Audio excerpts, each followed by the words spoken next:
Good morning, good morning, good morning. Greetings, my queens and kings. If you stopping by, welcome back to my channel. This your good sis Kathy Vet coming to you with another Country Wayne skit from these Country Wayne streets. Now, how you doing this Wellness Wednesday?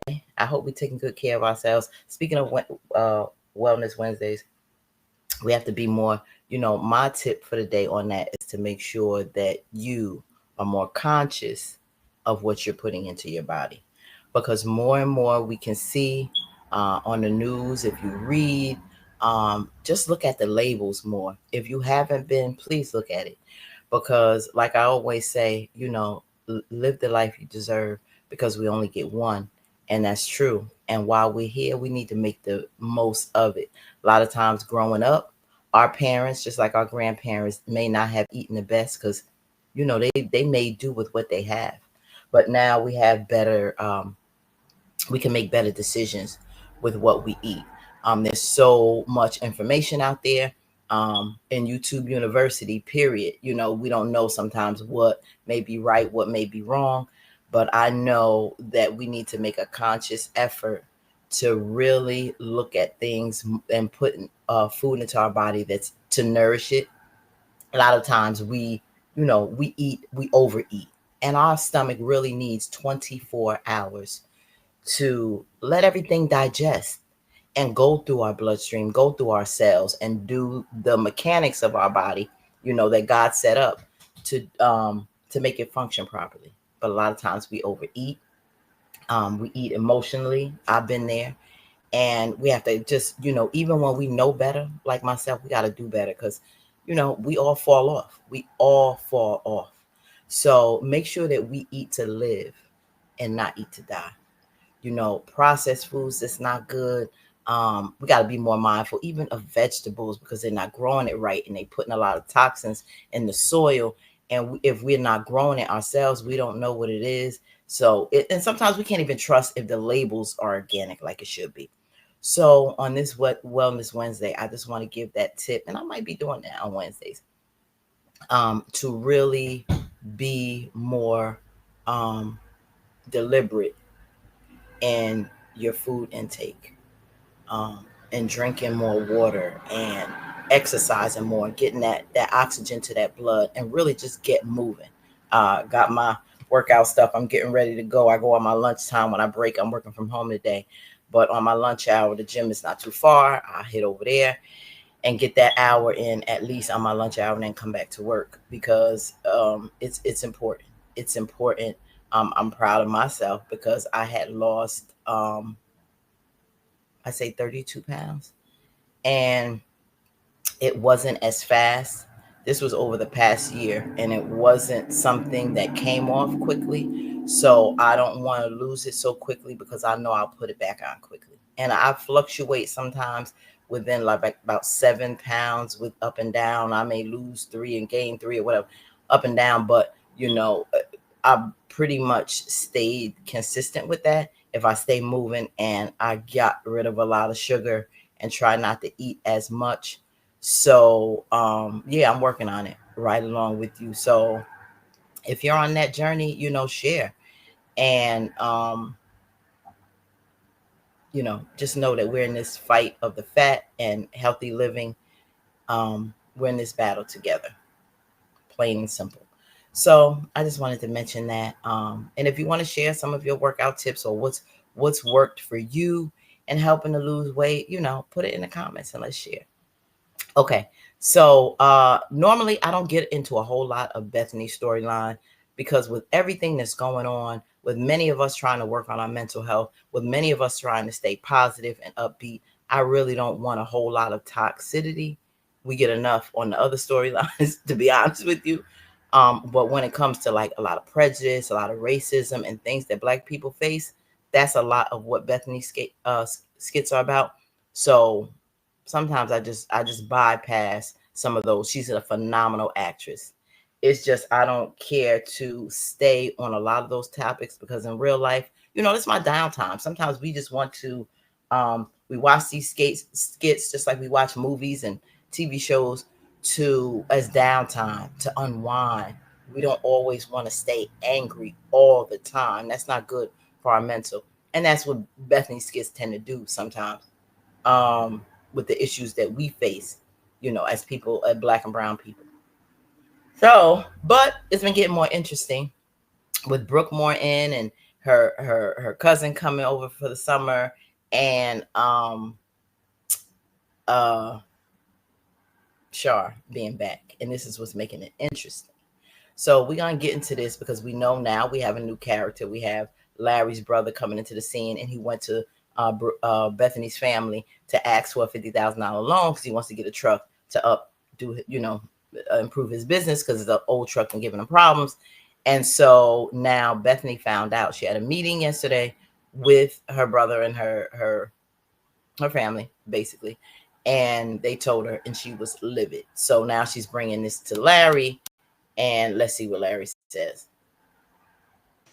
Hey. Hey. Where you at? In the kitchen.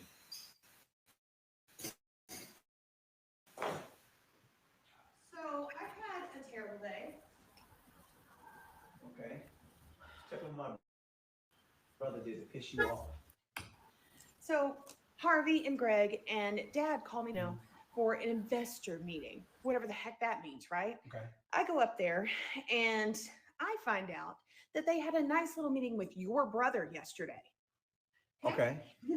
Your brother, who presents a plan off of his cell phone for $50,000 for a new truck. Now you tell me what that involves. Purnell asked your family for $50,000. Yeah, and apparently I think they're going to give it to him. Why would you send your brother to my family for that money? Calm down. I didn't. No, don't tell me to calm down. See, that's where you're getting wrong at right there. You're already going on 10. I didn't send him nowhere. I didn't even know he did it. Well, he always borrows money somehow. Oh, well, borrows is not the right word because borrows insinuates you're going to give it back. He used to run up a continuous tab with us. I gave Purnell $5,000 on Christmas, around Christmas time. But when he asked me sitting out there for $50,000 for his new truck, I told him no.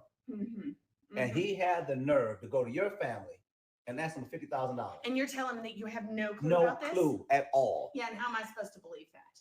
Oh, you think I'm lying? Well, I don't know what to believe, Larry, because as of late, you took his side when he dropped off his junk truck outside. He didn't drop it off. He brought it over to show it to me, so he wants me to invest in his new trucking. And see, this is just Bethany's character. We saw when the Bethany came on the scene how very racist when it came to running the place to Candace and Chase. And we seen how she treats black people that come into the building. We saw all of that.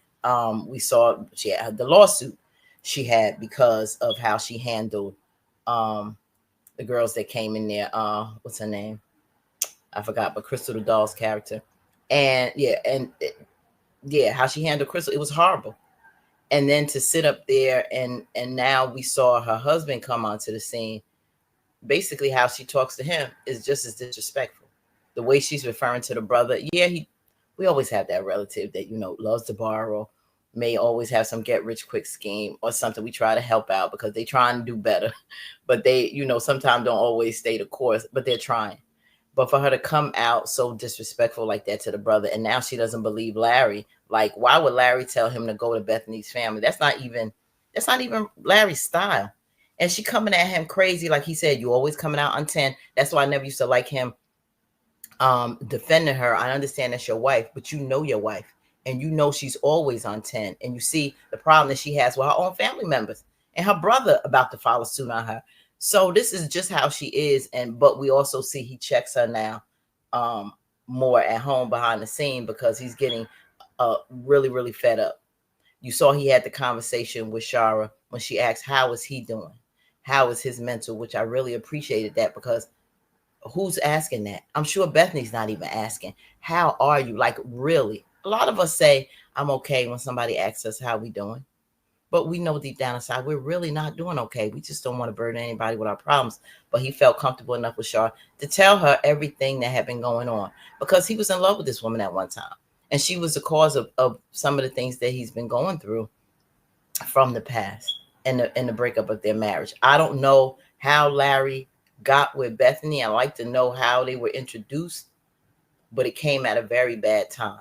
That's why I always say it's very, very important to take that time alone for a while. Get therapy if you need to, so you can come as a healed person and clearer on the future decisions you make. Because a lot of things, we make decisions and relationships based on that need to have someone, that need for comfort. Like he told Shar, he just wants to be happy. And so we grab at anybody who's in front of us, that new shiny apple. That's not going to solve the problem. Bethany, it comes off very toxic. And as we can see, that was disrespectful comment she just made. Because I told him no again. So instead of you coming to me asking me like a civilized adult and saying, did you send him? Why would I send him to your family to ask for some money? So was this the same kind of plan? I'm guessing that he presented the same kind of plan off his cell phone to you. I never seen the plan. But this the same family that doesn't want me involved in your family business at all. Yeah. But you think I sent my brother up there to embarrass himself to ask your family for $50,000? Okay, well, I apologize that I accused you, but it's really hard for me to believe that you had no idea about this, because your brother is a sneaky little devil, and you know that. Hold on. That's still my brother. So please calm that down.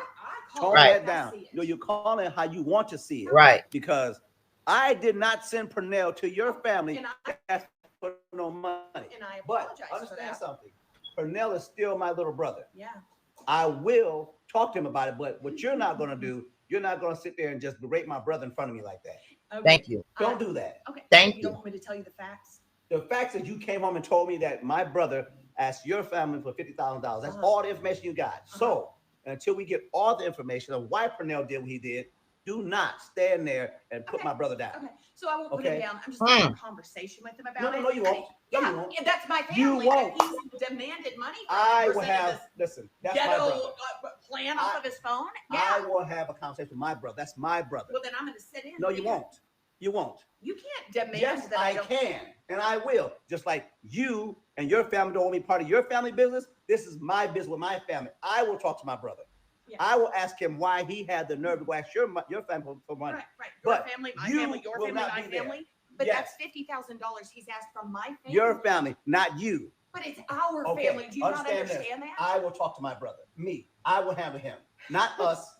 Not you. Every time he comes near us, he wants more money. He wants. Seems to be. He doesn't get, but he wants. No, he gets it somehow. Okay, listen. And it seems like he's going to get it from my family again. Well, that's between what he told your family. If your family is dumb enough to give him $50,000, that's on them. But I will. Okay, you said that they're considering giving it to him. Well, then he's lied about it. Okay, then that has nothing to do with me. But I will talk to him about it before it gets any out of control. Your brother told me I'm not part of the business, so I stay out of your business. Well, so I'm asking you to stay out of mine.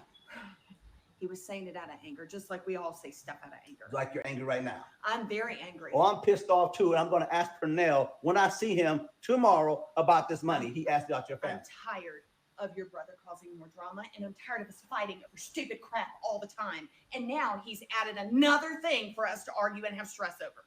Do you see? That's why I'm angry. So you're arguing with me because my brother did something behind my back. I had no control over nothing. Okay, so don't get mad at me for something I had no control over. So you're gonna make a phone call and tell him to talk to him, or what? I will talk to him in person. You let me handle my brother. You don't tell me how to handle my family, okay? I will handle him the best way I know how. I know how to get from there. I don't need you there being Bethany and being loud and throwing your damn mouth out all over the place, making things worse. It's bad now. Let me handle my brother. Understood? Well, you don't really handle anything, Larry, just to be honest. That's why my mouth is so big. Well, shut your mouth then and let me handle my brother. Is that clear? Crystal. Thank you.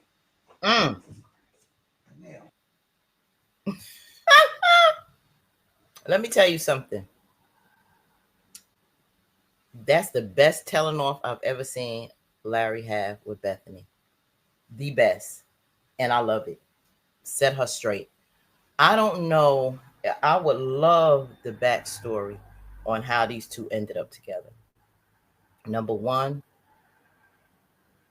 Bethany seems to not care about Black people at all.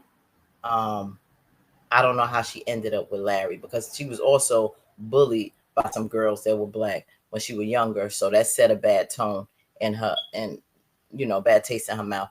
So how was she not scared to even date or go out with a black man? I don't understand from Bethany's nature from the time we've seen her all the way to now, it's been consistent on her treatment and behavior with black people. But that's not gonna stop you from being involved. We saw that through slavery. People may not want to hear that, but it's the truth. Slave master had sex with us and tortured us and had babies with us, but hated us. Okay, put us through all kinds of torture, but didn't stop from being intimate with us. So that means nothing to me that she's married to this black man. Because the roots in the history run deep. So that's neither here nor there to me. So you're not gonna come to me with that argument. But it's very interesting um how they got together. And with Shara being Larry's ex, I can see he went totally opposite due to pain. To his pain and trauma of what he went through because Shara, I believe, cheated on him. She was going with this other guy, and that's how she got in trouble and had to go to jail for a few months. And they ended up with Brooke, and been raising her ever since. She has since gotten her life together. Um, apologize for that. And she seems to be evolving. She's in the church. She's a better person. Um, Whatever she says about Bethany is totally right. It doesn't seem like Larry's family likes Bethany at all. Um, but yeah, I would really like a history on them two getting together and why. Um, Now that Shar is back, and it seems like there's more toxicity in the marriage between Larry and Bethany, and it seems like this has been going on for a while. And I didn't mean to make this video so long, but I'm starting to see so much is in this storyline. And Larry wanting to be happy, having to deal with his trauma from being in the military, um, then coming back to the pain of his wife, who he loved. He didn't like the family being torn apart. Then he jumps to Bethany. And now dealing with this toxicity. It's a lot on this man's mind. I really, really feel bad for the trauma. Larry really needs therapy on this. But dealing with Bethany alone and the military is therapy alone, a reason to have therapy. Um, but yeah, it's really, it's like night and day dealing with him. I think he's going to uh Brooke is going to be gone back with her mom, and he'll be visiting her over there. And I think that he's going to find a lot more joy and peace in going over there now. He's going to see a new Shara. He's going to see, well, I don't know. Now we see with this apartment area she's moving in. I don't know if she's going to stay there. That's drama in and of itself, the neighborhood with Brooke and these girls. But just being around them separate from Bethany, it's going to make him reminiscent of the old life he had with her and the good times. And it's going to pull him over. I see no reason. I see no joy in that relationship or a reason why Larry would find any enjoyment in that marriage. I don't see anything outside of his daughter um, that why that household would be pleasant. I don't see anything kind or nice coming out of Bethany ever. So I really don't. Now that Shara's back, I wouldn't be surprised if that marriage would soon be over with Bethany and Larry. Put in the comments what you think. I think this storyline is getting a little bit more interesting. I'm glad how he told her off about his family. Don't disrespect my family like that. It's one thing me getting on my brother, but don't degrade my brother and put him down like that. Bethany has no filter, and she don't give a damn about what she says. And that's what I don't like about her. Plain and simple. So it's interesting to see how this is going to transpire soon. But put in the comments what you think. I'm sorry I waited so long. I got into the Wellness Wednesday stuff and then this. But it was good talking to you on this. So let's get on to the next. Peace and love.